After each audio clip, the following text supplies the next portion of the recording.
Hi guys, कैसे हैं आप लोग। काफ़ी सारे स्टूडेंट्स की प्रिपरेशन अब काफ़ी ज़्यादा स्टार्ट हो चुकी है और 4-5 महीने आप लोगों ने निकाल दिए हैं 11th में 12th क्लास के अंदर। इन दिनों में बहुत सारे चैप्टर्स आप लोगों ने पढ़ लिए होंगे और इन सारे चैप्टर्स को आप किस तरीके से एसिमुलेट करें अपने दिमाग में, ये एक मंथन की बात है।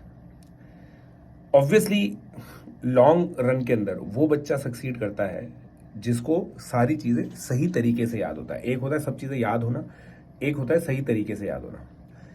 सब चीज़ें याद होने का मतलब क्या होता है? अगर जैसे मैंने आपको बोला कि sine theta sine 60 minus theta into sine 60 plus theta 1/4 sine 3 theta होता है। अब अगर आपको ये याद आ गया तो इसका मतलब आपको चीज़ें याद हैं। बट अगर ये क्वेश्चन में आया और आपने इसको इंप्लीमेंट किया, मतलब मैं आपसे पूछूं sine 6 degree into sine 66 degree into sine 54 degree की वैल्यू क्या होती है, तो अगर आप माइंड में √5 - 1 अपॉन 16 कर पा रहे हैं तो इसका मतलब आपको चीज़ें सही तरीके से याद है। तो ये जो मैप है अपने दिमाग में कैसे बनता है, आप एक केस स्टडी लीजिए। मान लीजिए मैं आपको एक लाइब्रेरी में भेजता हूँ और आपको बोलूँगा कि अलजेब्रा की बुक निकाल के लाओ। तो आपका एक नेचुरल प्रोसेस होगा। सबसे पहले आप मैथ्स का सेक्शन ढूंढेंगे। उन मैथ्स के सेक्शन के अंदर फिर आप देखेंगे 11-12 की किताबें कहाँ पर है और फिर आप वहाँ पे अलजेब्रा की किताब ढूंढेंगे। यही चीज़ हमारे दिमाग में भी होनी चाहिए। हमारे दिमाग में बहुत सारे कंटेनर्स होते हैं जो अलग अलग चैप्टर्स को कंटेन करते हैं। जैसे क्वाड्रेटिक इक्वेशन का एक कंटेनर होगा, ट्रिग्नोमेट्री का एक कंटेनर होगा, सीक्वेंस एंड सीरीज का एक कंटेनर होगा, इनडेफिनेट इंटीग्रेशन का एक कंटेनर होगा। आपको इस कंटेनर को एक्सेस करना अच्छे तरीके से आना चाहिए।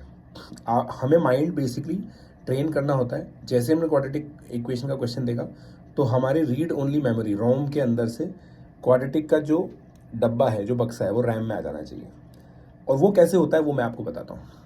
इस डब्बे को आपको शेल्फ्स में तोड़ना होगा। इस डब्बे को आप ओपन कीजिए, इसमें बहुत सारी शेल्फ रखी होनी चाहिए।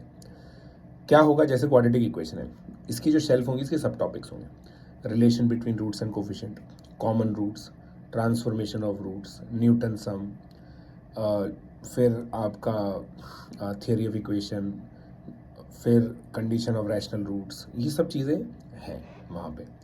अब जब आप इन सारे टॉपिक्स को मार्क कर लिए, फिर आप ABC टैग कीजिए। जो चीज़ें आपकी सुपर स्ट्रांग है उनको A टैग मार्क कर लीजिए, उसका क्वेश्चन आप कभी गलत नहीं करते हैं। B टैग जो टॉपिक्स होते हैं उसके अंदर आपको थियोरी तो पता है, जैसे ये साइन थीटा वाला मैंने एग्जांपल दिया ना, ये B टैग हो सकता है। क्या पता आपको याद हो, मेरे बताने पे याद आ गया हो, तो वो B टैग है। C टैग वो होता है मेरे बताने के बाद भी आपको याद नहीं आया, क्या हमने तो सर पढ़ा ही नहीं ये चीज़। तो ऐसे अपने सारे टॉपिक्स को ABC टैग में बांटिए। अब होगा क्या कि जैसे अगर आप 11th क्लास में, तो ट्रिग्नोमेट्री या क्वाड्रेटिक का आपका बहुत बार टेस्ट होगा। अगर आप एक अच्छी कोचिंग में एक स्ट्रक्चर मैकेनिज्म फॉलो कर रहे हैं तो 5-6 बार उसका टेस्ट होगा। जब भी टेस्ट होना, सबसे पहले जिस सिलेबस का C टैग टॉपिक आपको उठाना है, जैसे क्वाड्रेटिक इक्वेशन का C टैग टॉपिक उठाइए, उस C टैग को फिर से पढ़िए। लेक्चर रिवॉच करना है, रिवॉच करिए, उसके जो प्रॉब्लम्स है वो करने करिए। फिर क्या करना है आप लोगों को, सबसे पहले जो आपके नोट्स हैं उनको रिवाइज कीजिए। फिर जो प्रॉब्लम्स आपकी शीट में है, जो आपने मार्क कर रखी है, उस समय आपसे नहीं हुई थी, वो कीजिए और फिर कुछ नए क्वेश्चंस कीजिए। पहले C टैग सब खत्म कीजिए, फिर B टैग खत्म कीजिए, ताकि अगर A टैग आपको करने का टाइम नहीं भी मिला तो कोई दिक्कत नहीं है।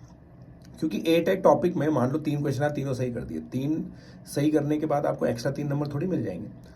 देर are no extra marks for good hand write in JEE. तो आप C टैग में ज़्यादा से ज़्यादा टाइम इन्वेस्ट करने की कोशिश कीजिए। मैंने अपने केमिस्ट्री के अंदर यही किया था। केमिस्ट्री मेरी काफ़ी सारी C टैग थी, तो मैंने काफ़ी ज़्यादा पढ़ा और केमिस्ट्री में अच्छे रिजल्ट्स फिर मुझे मिले। तो ये ABC टैग आप फॉलो कीजिए और पूरी 2 साल की जो जर्नी है, 1 साल की जर्नी में आपका जो फोकस क्या होना चाहिए, मैक्सिमम C टैग टॉपिक पहले B टैग बनेंगे और B टैग फिर A टैग बनेंगे। आप लोगों ने ऑब्जर्व किया होगा अभी, अगर आपने कोई भी चैप्टर 2 से 3 बार रिवाइज कर लिया है तो वो अब आपको नेचुरली आने लग गया होगा, पहले के मुकाबले आपका बहुत अच्छा हो गया होगा, राइट। तो ये चीज़ आपको ध्यान रखनी है। अब जब ये सब चीज़ें हैं ना, ये सुनने में बहुत आसान होती है बट करना इनको मुश्किल होता है। इसलिए आपको एक मेंटरशिप मैकेनिज्म चाहिए होता है। अगर आप किसी स्ट्रक्चर्ड सिस्टम में हैं, आपके पास एक एक्सेस है अच्छे मेंटर की, तो बहुत अच्छी बात है, ये आपकी रैंक को बहुत अच्छा कर सकता है। बट अगर ऐसा आपके पास नहीं है and if you are searching, then you can join the you can join my mentorship mechanism also. You can see here अभी 20% ऑफ चल रहा है बेसिकली सब्सक्रिप्शन पे। PG लाइव कोड आप लोग यूज़ कर सकते हैं। कोई भी सब्सक्रिप्शन आप लें तो 20% ऑफ आपको मिल जाएगा। और आइकॉनिक पे बेसिकली 35% तक ऑफ है, ठीक है।